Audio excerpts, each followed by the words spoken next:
My parents were racist. I didn't catch on to it till I was in college, but they were raised that way. My husband's parents were racist, but they were raised that way, and they never saw how evil it was. I remember as a grade school, went to a water fountain that was for the whites and for the blacks. Why didn't I know then that it was wrong? The water's the same for everybody. Why was it like that? I was so stupid not to realize that that's wrong. Wrong. When my father found out that I was dating a black man, he decided to call in a family meeting. At the time, he lived about 20 hours away. He made the drive in about 15 hours. Decided to have his family meeting at our local library because you can't yell or scream at the library. I agreed to meet him. The first words out of his mouth were something that I will never forget and I will never be able to forgive him for. He told me that me. I'll just leave it at that. I stood up, kept my head held high, and I walked out of that meeting room and never spoke to him again. Oh, can you shut your mouth for a minute? No! Because I actually work in the ghetto. I see the people. Do you know why they're in that I position? see these people. All they want to do is be ghetto. No! Yes, there's No! innocent people. No! Most of them just want to suck or gangs. And that's all they They have been oppressed. They have not been given the same opportunities you have had. No, they don't, Dad. And you not recognizing that as an issue is the reason why it's still continuing today. I see them all over. There's all kinds of successful people that are of color. It doesn't matter what color, brown, white. But it's a lot harder for them to get to that It doesn't position. matter when they do. They're fucking. Are you kidding me? That's not okay. No matter what, that's not okay.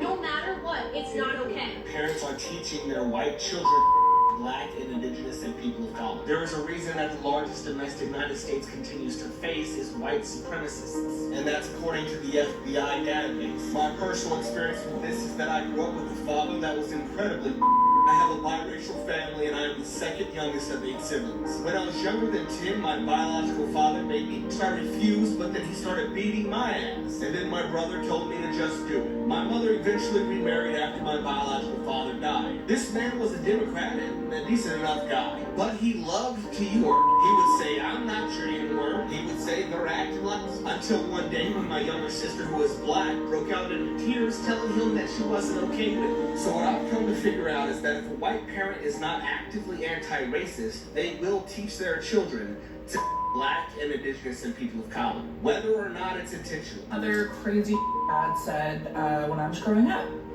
100%, he told me, I think in high school, if I ever brought a black man home as a potential romantic partner, that he would be disappointed. He didn't say like, don't do that, but he was like, that would be really disappointing to me. Y'all, what if racism isn't always something a child discovers on their own? What if sometimes it's something they're taught? Because the clips you just watched aren't coming from a history book. They're people describing what they say happened inside their own families. And that's what makes this conversation uncomfortable. Because America has spent generations talking about racism as something that exists out there, in protests, in extremists. But history shows something much more complicated.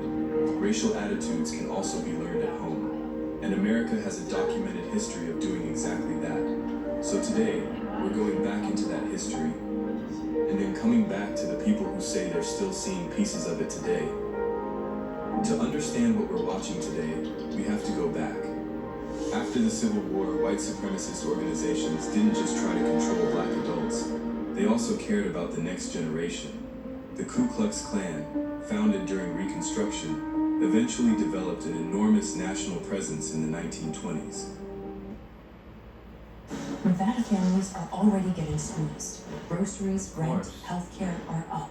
Now greedy Republicans in Congress are giving handouts to billionaires and corporations while families are hurting. But Susie Lee is fighting back. In Congress, she fought pharmaceutical companies and brought down prescription costs. And she passed the first major housing package in more than a decade, stopping Wall Street investors from pricing Nevada families out of their own neighborhoods. When Nevadans get squeezed, Susie Lee fights back.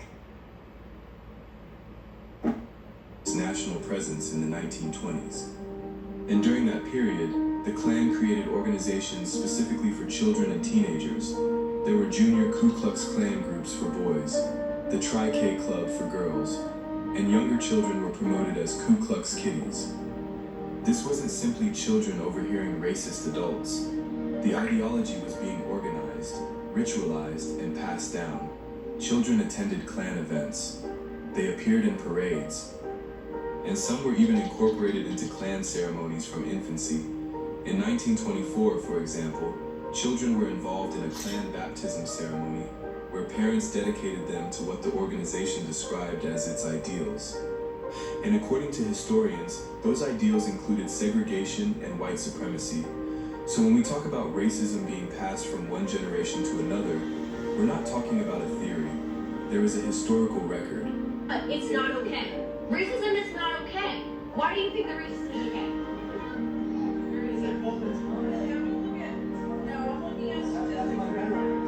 Your statistics they can be warped. Statistics can be warped. You want me to show you videos? Do you want me to show you videos of cops? I will do it. Because they can be warped. Personal experiences can't.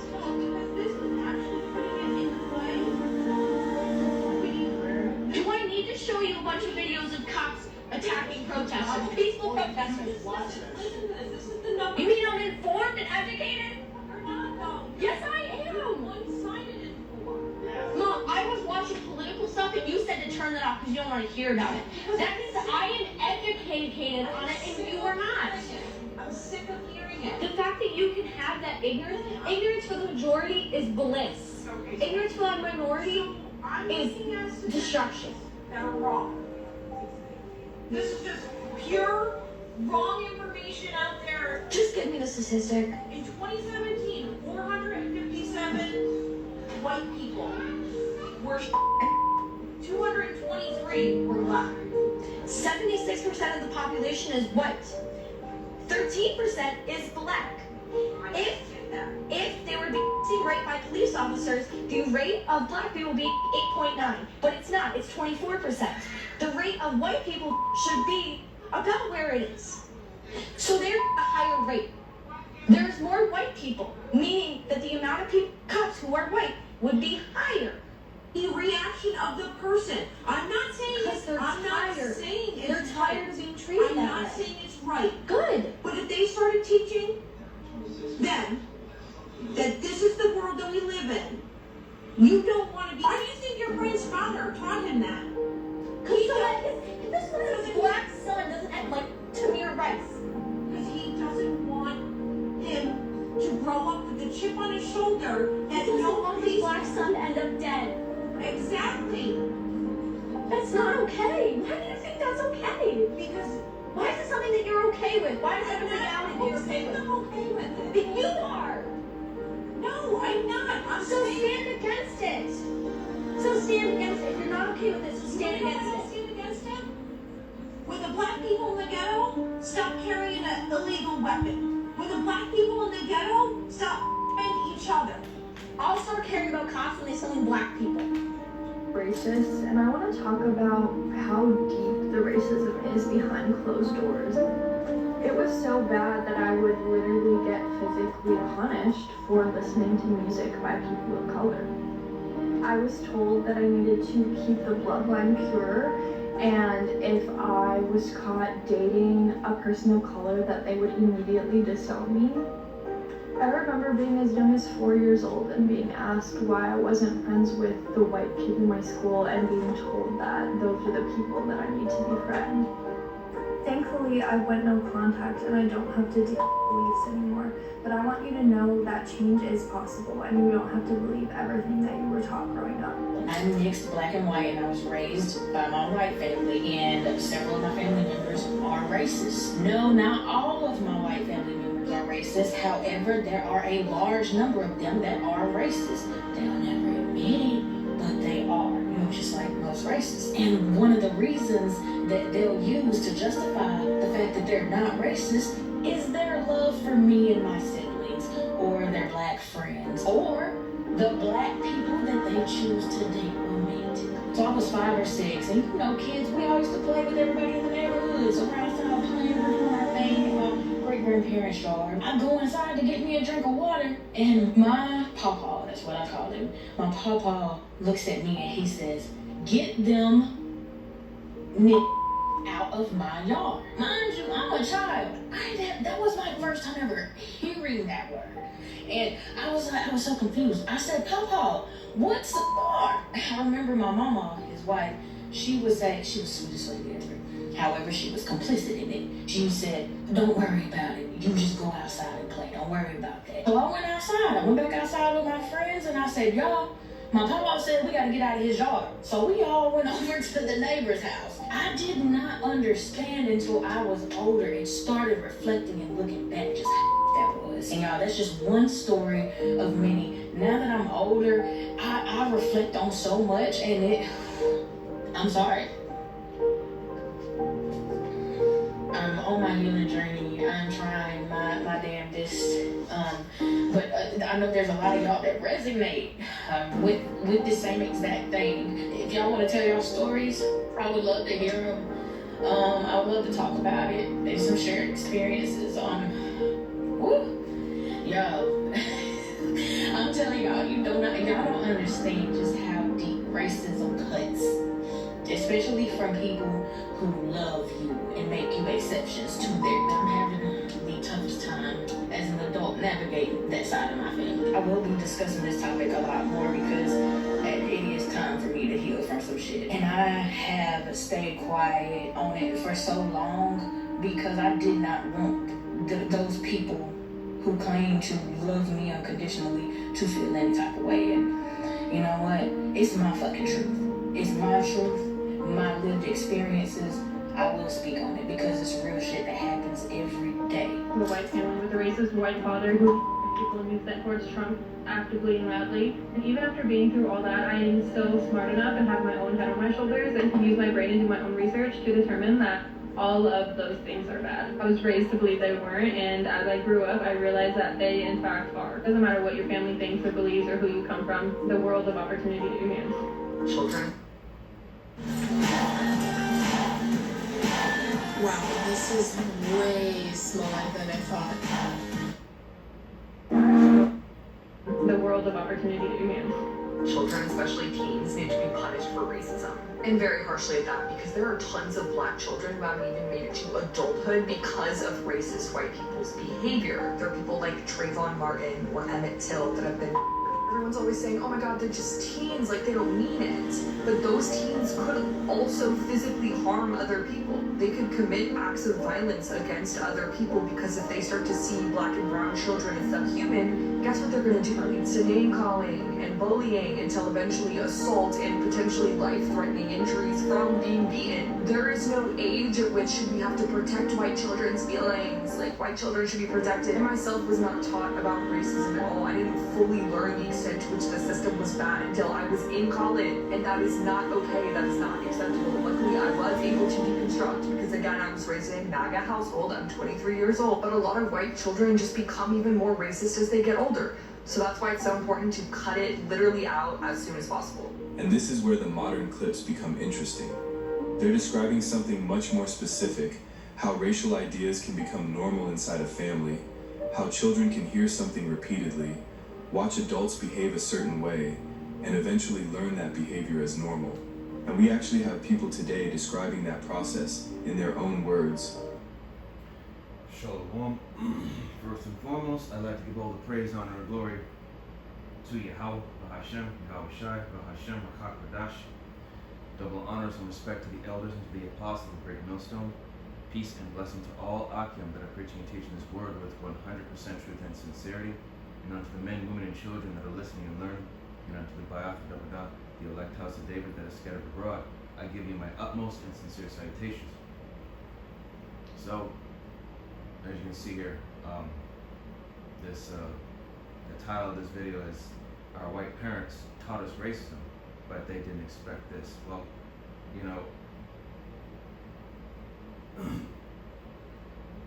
I'm just gonna go ahead and get into these scripts. I'm just gonna get straight to it because you know, I can go on a rant about this, but you can read the history for yourself on your own time. But yeah, the whole idea of systemic racism prejudice. It's all deeply rooted in white or Edomite supremacy, I should say, because these people are not white, they're red.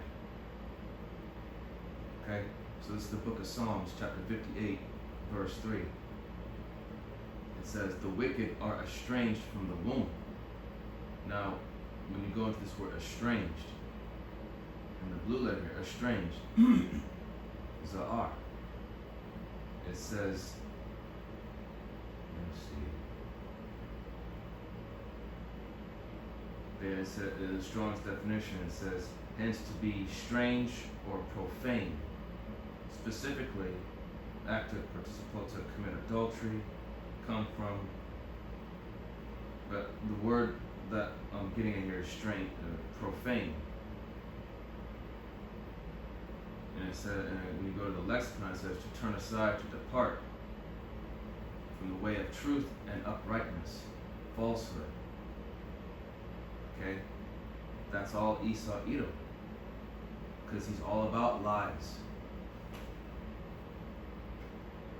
Now, when you look at the word profane, profane means to desecrate, treat holy things with irreverence, to render unholy, to violate. Okay? And let's go to, excuse me.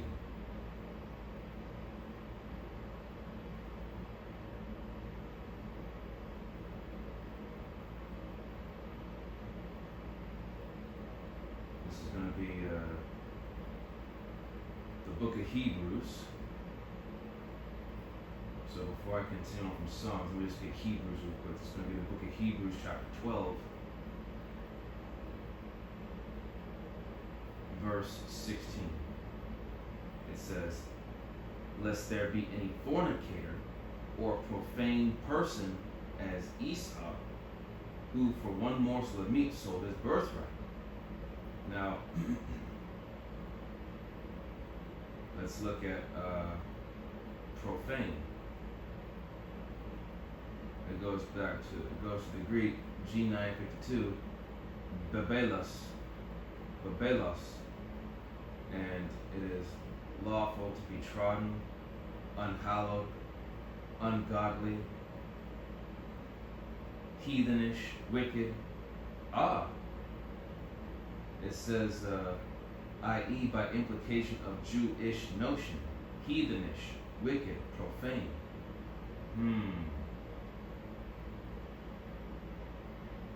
Okay. Now, fornicator goes back to the Greek pornos.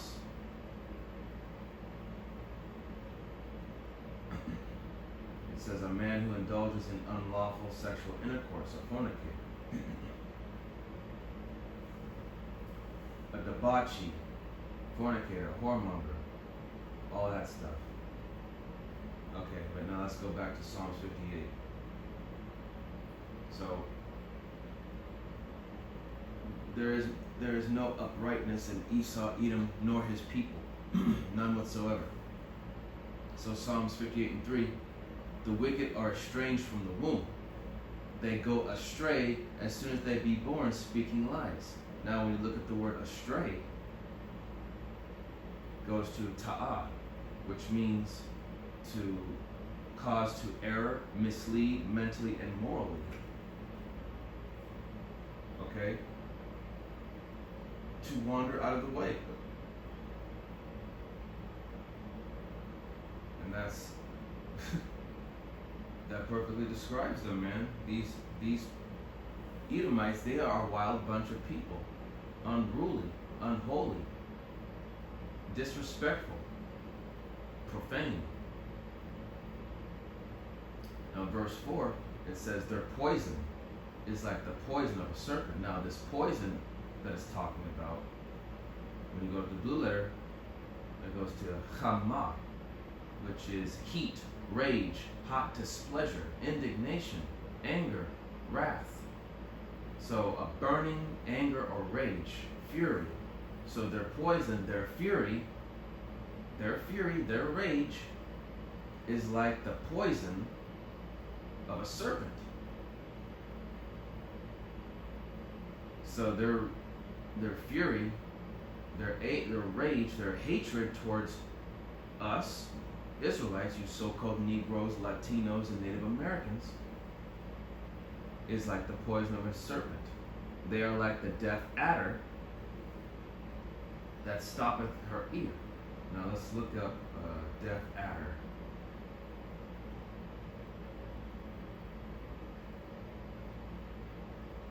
Okay, so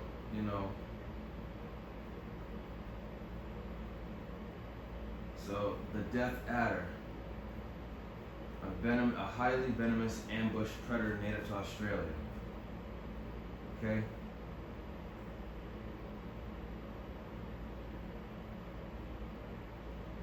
Let's see. So basically, it's of course a snake, but damn. Never was a fan of snakes.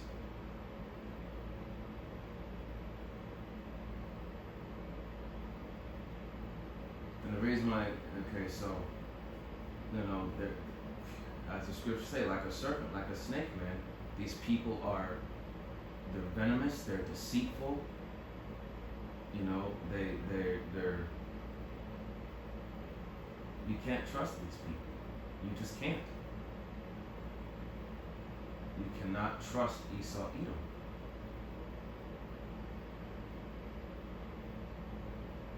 Okay? This is the book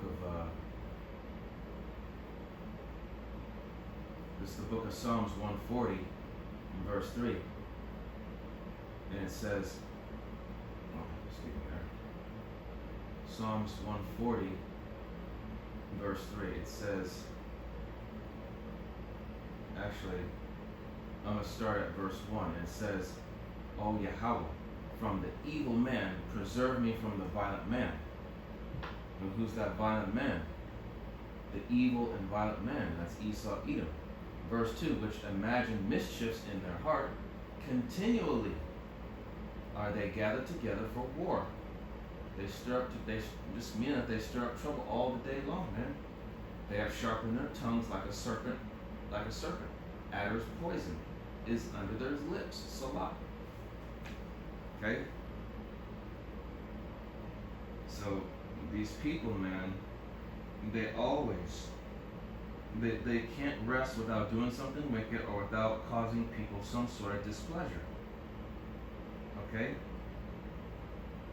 That's just their nature. That's who they are.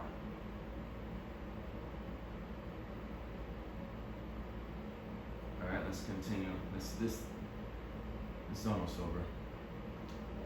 Listen carefully to what these people are describing. They're not necessarily talking about someone sitting a child down and saying, "Today, I'm going to teach you racism." It's often much more ordinary than that. A joke at the dinner table, a comment about black people, a warning about who your child should be friends with, a neighborhood where everyone around the child looks the same, a parent laughing at something racist, and the child learning from that reaction. That's how prejudice can become normalized. And history gives us an extreme example of just how far that kind of social conditioning could go. During the Jim Crow era, racial violence wasn't always hidden from children.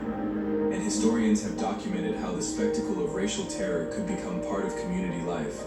That's difficult to sit with, because a child doesn't need to participate in the violence to learn something from watching it. They can learn who has power, they can learn who is considered dangerous, and they can learn who the community believes deserves protection, and who doesn't. And that's important because the next clips aren't really about individual insults. They're about something deeper.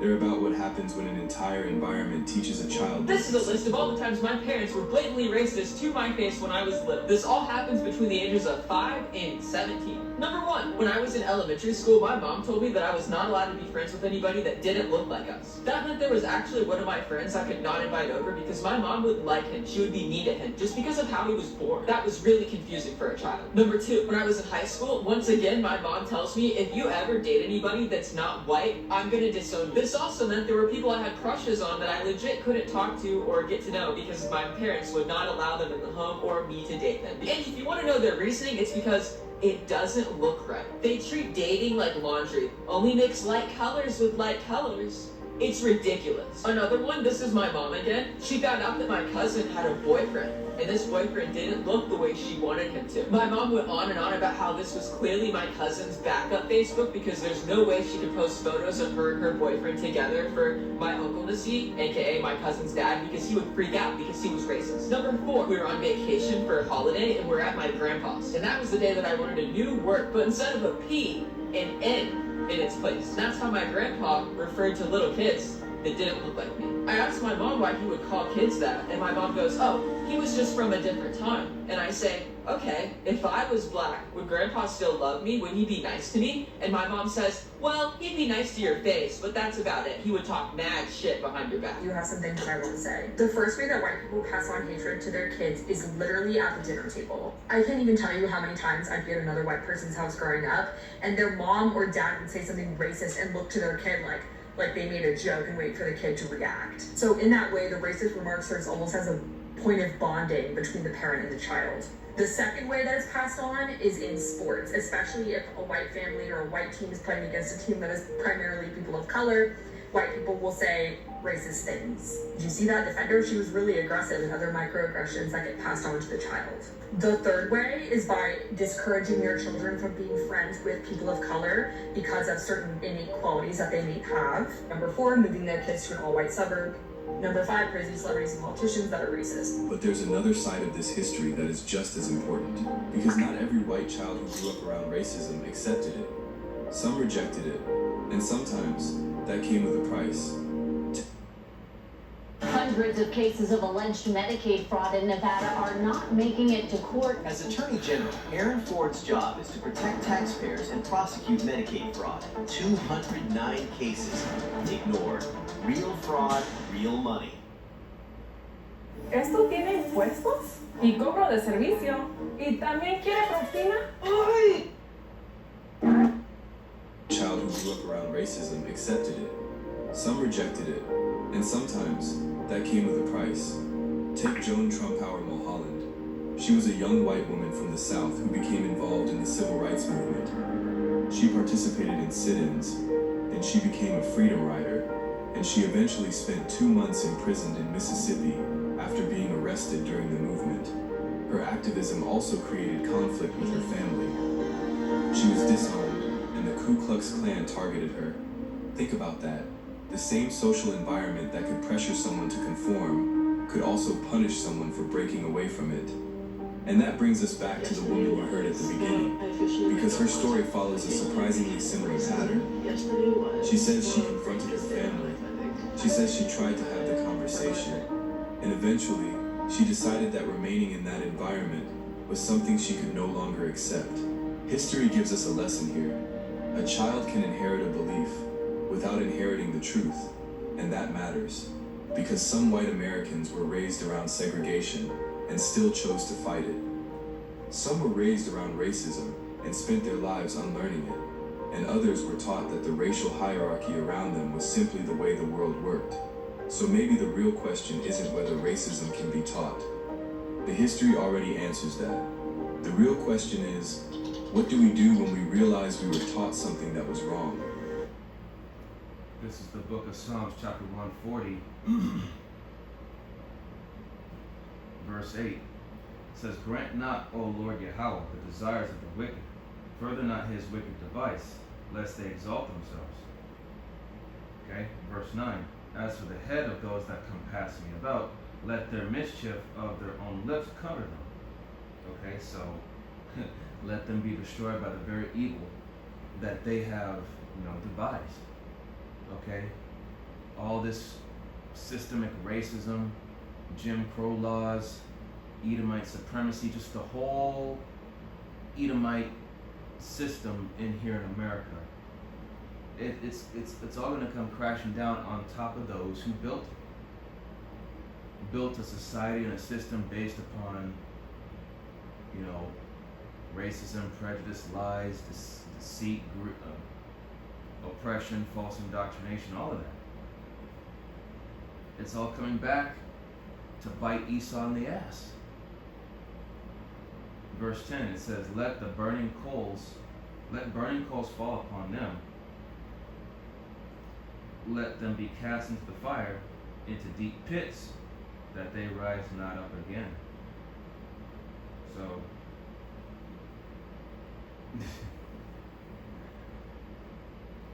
all I gotta say is that, not only is Esau Edom being exposed for all the things that he's done, but these other nations are pointing the finger at him saying, you're the bad guy. You're the one that's fucked up. You're the one that's causing not just, the so-called blacks, Hispanics, and Native Americans problems, but you're causing the whole world problems. Even the environment. You are a stain on the earth. So yeah, this wasn't meant to be long. Lord willing, was edifying, just a couple scripts, but yeah, man, this is Esau Edom's. This is his way. This is how he raises his own people that go estranged from the womb. I'm gonna read it again. Psalms 58:3. The wicked are estranged from the womb. They go astray as soon as they be born, speaking lies. So these people are inherently, spiritually designed to be wicked. Okay? Okay, sure, you had a few Edomites here and there that broke away from their traditional systemic racism that's taught in the home, but even if you have an Edomite that's good to you, guess what? They are still of the wicked seed. And the Lord's going to show you that. He's going to have this devil reveal his horns. And even those Edomites that were supposedly good to you, Yahweh Shem Shai is going to bring out that evil. He's going to bring out that hatred in them. Okay? So never trust thine enemy. And with that, I'm not in with that, like I said, Israelite man can have any woman he wants, even an Edomite woman, but at the same token, same time, as a man, rule your own household. Okay? With that being said, Lord willing, that this is edifying. All praise, honor, and glory to Yahweh, Hashem, Yahweh Shai, Hashem, Rakakadash. Double honors and respect to the elders and to the apostles of Great Millstone. Peace and blessing to all Akim that are preaching and teaching His word with 100% truth and sincerity. And unto the men, women, and children that are listening and learning. And unto the Bayat Dodah, the elect house of David that is scattered abroad. I give you my utmost and sincere citations. See you in the next lesson, Lord willing. Wang Yasharallah, Wa Abad Babal, Shalom, Barak